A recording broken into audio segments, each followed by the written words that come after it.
ঘটেছে তার প্রতিবাদে আরগাইয়ের বিপ্লবী যুবক ফ্রন্ট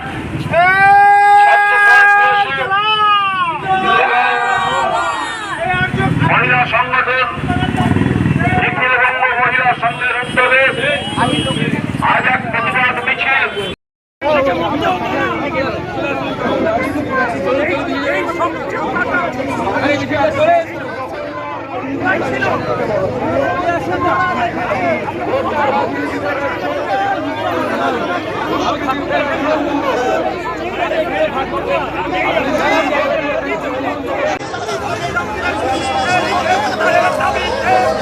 আরজিকর হাসপাতালের সামনে যে ছবি আপনারা দেখতে পাচ্ছেন, আরএসপি ছাত্র সংগঠনের তরফে সেখানে বিক্ষোভ দেখানো হচ্ছে, সেখানে নতুন করে উত্তেজনার পরিস্থিতি সৃষ্টি হচ্ছে। যে ছবি আপনারা দেখতে পাচ্ছেন, আমাদের প্রতিনিধি সুদীপ্ত আচার্য আমাদের সঙ্গে ঘুরতে রয়েছেন। সুদীপ্ত, কি পরিস্থিতি সেখানে?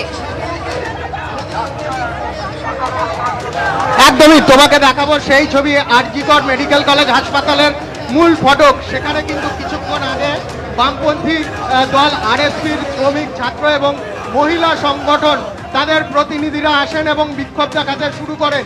এবং তারপর কিন্তু আরজিকর মেডিকেল কলেজের ভেতর যারা বিক্ষোভ দেখাচ্ছেন, আরজিকর মেডিকেল কলেজের ইন্টার্ন এবং ছাত্র, তারা কিন্তু বাইরে বেরিয়ে আসেন এবং বলেন যেহেতু দলীয় পতাকা নিয়ে বিক্ষোভ, সেই কারণে তাদের সরে যেতে অনুরোধ করে।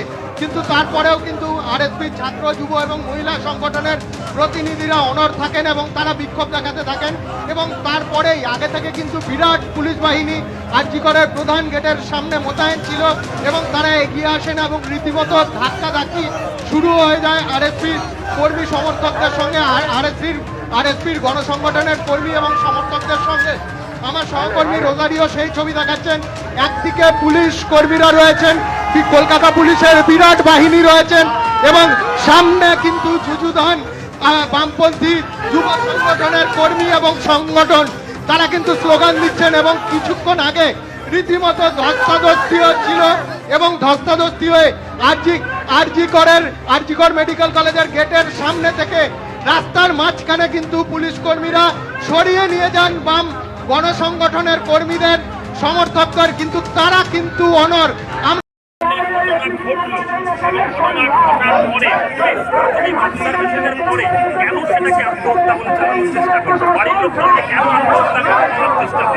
আমরা আশঙ্কা করছি যেখানে এমন কোনো বড় মহাযুদ্ধ আছে সেটাকে পুলিশ প্রশাসন এবং রাজ্য সরকার তাকে আড়াল করবার চেষ্টা করছে। আমাদের বক্তব্য স্পষ্ট, অবিলম্বে বিচার বিভাগীয় তদন্ত করতে হবে এবং যারা দোষী অনির্দিষ্ট কারণে দ্রুততার সহিত তাদের দৃষ্টান্তমূলক শাস্তি দিতে হবে। সেই শাস্তির দাবিতে আজকে আমাদের সংগঠন পিএসইউ, আরওয়াইএফ এবং নিখিলবঙ্গ মহিলা সংঘের পদত্যাগ করলেন, পদত্যাগ করেছেন এবং আমরা চাইছি যে বিচার বিভাগীয় যে তদন্ত হবে সেই তদন্তে উনি সহযোগিতা করবেন এবং যারা যারা জড়িত আছে দৃষ্টান্তমূলক শাস্তি এবং কোনো ডিলে নয়, দ্রুততার সহিত শাস্তি এবং দৃষ্টান্তমূলক শাস্তি। আজকে যদি সরকারি হসপিটালে ডাক্তারের নিরাপত্তা না থাকে তাহলে সাধারণ গ্রাম বাংলার রোগীর নিরাপত্তা কোথায় থাকবে?